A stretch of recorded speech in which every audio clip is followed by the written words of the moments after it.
Good day, folks. My name is Brim from FroLiberty here on Mississippi Coast TV. And this morning, my guest is Dr. Phillip Levin. Hello there. Nice to see you. Nice to meet you, sir. Nice to meet you, sir. Today we're going to speak about the medical marijuana initiative that we have going here in Mississippi. Yes, indeed. On your interview with the Rev, you had mentioned that you are on the steering committee for that initiative. Can you tell me why you went with the medical as opposed to recreational? Well, I'm a physician and I see value to the medical aspects. Recreational is a whole different issue, more of a libertarian freedom issue, which is a good issue too. But this particular point is that as a physician, medical marijuana has a lot of medical uses, and we feel that it should be legalized for the use in our patients. Okay. There's been a lot of, I want to say, hesitancy about the medical marijuana bill because of the intrusion, the imposition of the health department and doctors. I know in Florida for at least the first 6 or 7 months there had to be a balance counterbalance. You had to have 2 doctors okay that. Is your bill, or at least the talks in the bill, addressing how a person would be eligible for marijuana and the steps to get to that point? Yes, I'm glad you asked that. We have a petition drive going. This is the petition, and each petition has on it the actual bill. It is written in detail, the bill that we will be proposing as a constitutional amendment in the 2020 initiative. Okay. And it specifically outlines in great detail who will be eligible, how they can obtain permission and certification to have the marijuana, how much can be given on a monthly basis, and the whole process. So it's very detailed, very greatly detailed. It's not a vague bill like some of the states have passed that will legalize marijuana and leave it up to further regulations, which can be a very difficult process to go through. Okay. This outlines, the Constitution will outline the whole aspects of how it will be initiated and how this has to be obtained. And it takes a single physician, and the physician doesn't need to be a special physician, doesn't have to be somebody who is certified to do this, but it has to be a physician licensed to practice in Mississippi. Okay. And has to have a personal interview with the patient, do the medical records, and find the patient has a condition among those listed that qualifies for use of medical marijuana. Okay. If I'm understanding what you're saying, there will be a specific list of ailments, shall we say? Exactly, and they're on this list. Okay, so anything outside, is there a provision to somehow petition or ask for dispensation if you're not on the list? Yes. There is a codicil at the end of the list that, or any other condition that the physician feels is appropriate. So if the other conditions become appropriate, or the specific condition qualifies in the physician's viewpoint, then that could qualify as well. Okay. In this bill, will you also address how the cannabis is ingested? In other words, would flower work, or tincture, or edibles, or? Yes, anything is acceptable. Okay, all right. Now, since there is a a doctor involved, will you write a prescription and take it to like a regular pharmacy, or like in some states there are dispensaries specifically for medical marijuana? I mean, which way are you guys landing on that aspect? The physician does not write a prescription. He certifies that the patient is eligible. Okay. And when the patient is certified to be eligible, then they can use that certification to go to the health department, get their certificate, and take that to the dispensary. Okay. And I do not remember exactly how that's stated in this bill, but I believe it is not through pharmacies. It's specific dispensaries. Okay. A concern for the people here in Mississippi that are, shall we say, anti-marijuana is how law enforcement is going to address once this becomes legal, even the medical aspect. Is there anything within your bill that gives a specific training or puts aside funds for specific training and testing for our law enforcement here? I don't feel I feel that's not addressed specifically, other than that it states that once it's legal, then the people, then it's a legal procedure. It's going to become a constitutional amendment. Right. Once it's a constitutional amendment, no laws can override that. So Okay. you can't have a police officer say, well, the law says this, but the Constitution says that. Constitution always wins. Okay. I guess I should be a little bit more specific. You're a medical marijuana patient. You have a certificate. You go to the dispensary. You get, let's say, the flower, which is the most aromatic of all the ways that you ingest it. And you're pulled over for speeding. Cop leans in and smells marijuana.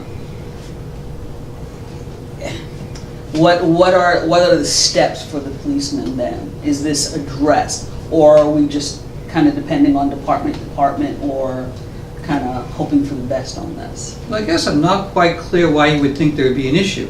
The law, this constitutional amendment, the law says that these people have the right to have it with them for medical use. That would be like the policeman saying, oh, I see you have penicillin, and you can't have penicillin without a prescription. So I have the penicillin because I have the prescription. It's the same thing with marijuana. They have the certification, they have the right to have it, so that the policeman can't arbitrarily say, I'm going to not obey the law. Well, I guess, I've done a couple of interviews on this, and you read stories every day about people being pulled over for a smell, or it not being in the proper container, or placed in a certain place in the car, that sort of thing. And that's what I'm kind of worried about.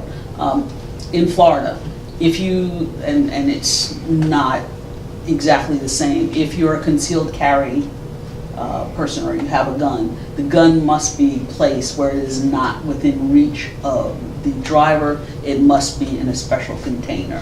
I appreciate your concern about these laws, and I'm not a lawyer, and I'm sure that there are a lot of intricacies and things to be worked out through the law case.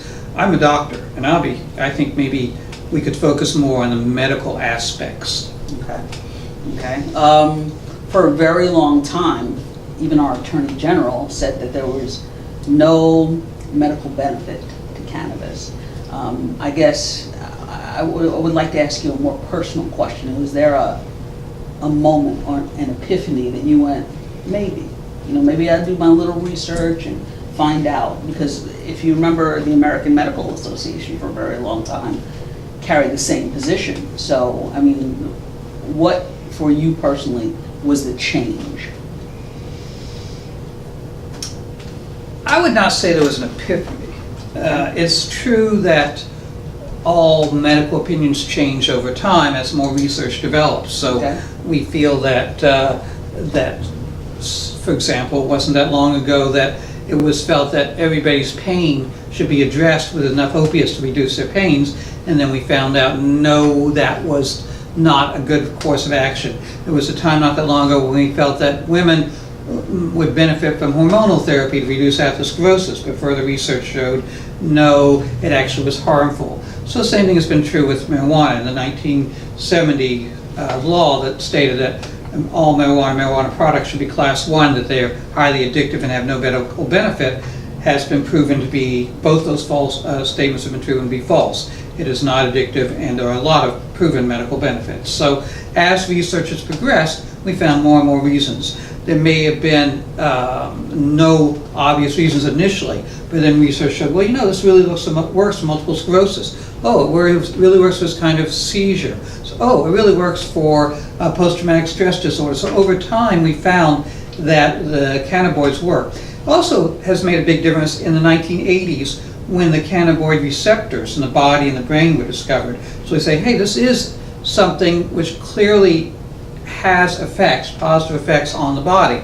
Research has shown there are two receptors, CB1 and CB2, and the body makes endogenous cannabinoids, and they're used in our neurotransmissions, just like serotonin, just like dopamine is one of the neurotransmitters. So we have these receptors, and clearly when you have a receptor, if you can manipulate those receptors with exogenous medications, then you can have medical effects. Okay, okay. I wanted to circle back around with how you get your marijuana.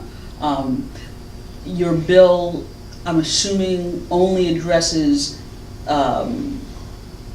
people getting it through dispensaries, or like the California bill had, if you were a medical marijuana card recipient, that you could grow no more than 10 plants and you couldn't sell them, or does this bill address any of that? No. I'm pretty sure it does not. There's a lot of sections of the bill, and I've read it, of course, several times, and I'm pretty sure, though, that it does not say anything about allowing for self-growth. This is very specific organizations of how it's to be dispensed. It does say where the marijuana can come from certified sources, and how it's to be established, but there's no individual use, individual growth or distribution. It has to be through a registered dispensary. Okay. California recently came under a lot of scrutiny because they changed how they regulated their dispensary system. They wanted a lot more governmental oversight and inspection for the flower, the tinctures, whatever content. Basically, if you were a dispensary and you bought from a company, each, let's say, 300 pounds had to submit a sample to the state for testing for purity, make sure there was no mold or anything like that. Does your bill address that specifically, or are you going, or is there going to be another regulatory body after this? There will be another regulatory body. Okay, okay. So those things can develop. The purpose of this constitutional amendment is to set up the pathway, set up the guideline to have medical marijuana for those patients in needs. It is a legitimate medication that does a lot of good in a lot of situations. So we're not talking about recreational, we're talking about developing a process for certifying this as a medication that's available. Okay, all right. Another big controversy in the news about legalization in all forms is a lot of states have moved, and it's been defeated in the courts pretty soundly, that if you have a medical marijuana card, you cannot have a gun, you can't have a concealed carry permit. Does your bill address any of that? I'll go with no. Okay, okay.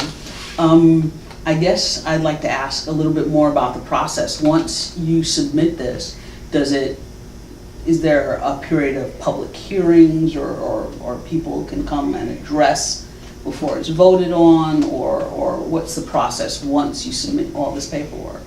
So there's two ways to develop legalization in Mississippi. One is the state legislature can pass the laws signed by the governor and becomes law. That's very difficult for this subject because legislators are wary of having their names on a bill legalizing marijuana. Okay. So Joe Baumgar, who's the proponent of this, he's a legislator from Hattiesburg, got into this program because he saw both of his parents die in the state without the benefit of medical marijuana. He saw them suffering needlessly. And that's why he developed this process. And he developed it by recruiting people from all aspects of society. There are judges and lawyers and physicians and accountants, and he has a steering committee of, I believe, nearly 100 people who have all put input into designing this bill. I've got your question. I'm sorry, I got a little kind of mixed up there myself. I guess the procedure. Okay, so that's right. So what happens is, this is going to be a constitutional amendment, which is different, which is the other way of making a rule or a law. The constitutional amendment is voted on by the people. So this will be marijuana 2020. So on the 2020 ballot, the same ballot that will be using vote for the president and other legislators and seats and other rules, there will be this constitutional amendment. and it becomes a constitutional amendment proposal if enough people, 85,000 certified signatures, are obtained by the by I think the end of this year. It'll Okay. become on the next ballot. So far, we've obtained of the 85,000 we need, we obtained 90,000.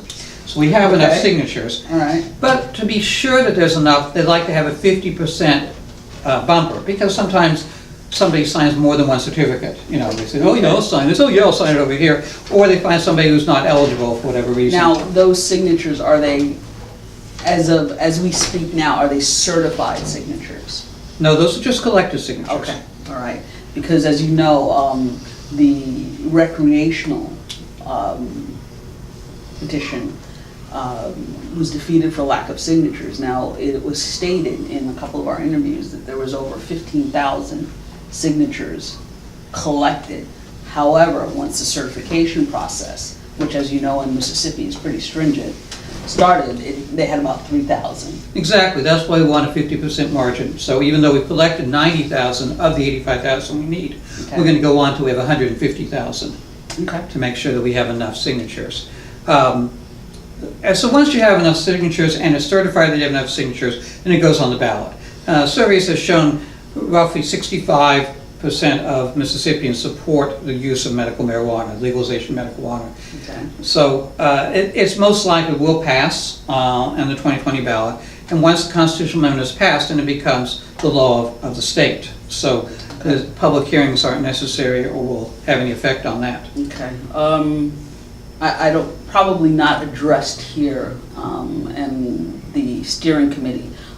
California, Oregon, whatever, have gotten kind of federal pushback. Are there any protections that you know have been spoken about that? Well, we cannot override federal laws. So Right. I suppose you'll have to wait and see how that turns out. The 2020 election will bring in a new president, either a second term for Trump or somebody else, and if it's and it depends on the politics of the time. Donald Trump came into office promising he would not enforce marijuana penalties. Okay. He, however, appointed an attorney general who was strongly anti-marijuana, and so that sort of took Yes, he did. precedence. But that attorney general is gone, and we have yet to see what the new attorney general, Mr. Barr, will do. So we'll have to wait and see with that kind of enforcement. It certainly is telling that more than 2/3 of the states and the District of Columbia have legalized medical marijuana. It's not as if this is a rogue issue. So I suspect that I can predict, though I'm not a lawyer or a soothsayer, but I predict that there will not be a significant pushback from federal agencies when it's so much the custom of the land. Several regions have decriminalized marijuana use and possession, so I see that as a step in that direction. But again, let me emphasize, this is not recreational marijuana we're looking at. This is medical marijuana. Again, I'm a physician. I've studied these issues from a medical viewpoint, and I see tremendous benefits from the use of medical marijuana. Okay. And that's why I support this initiative. Okay, sir, we're going to go ahead and take a break, and when we come back, we will have the Rev himself with us. Thank you. We'll be right back.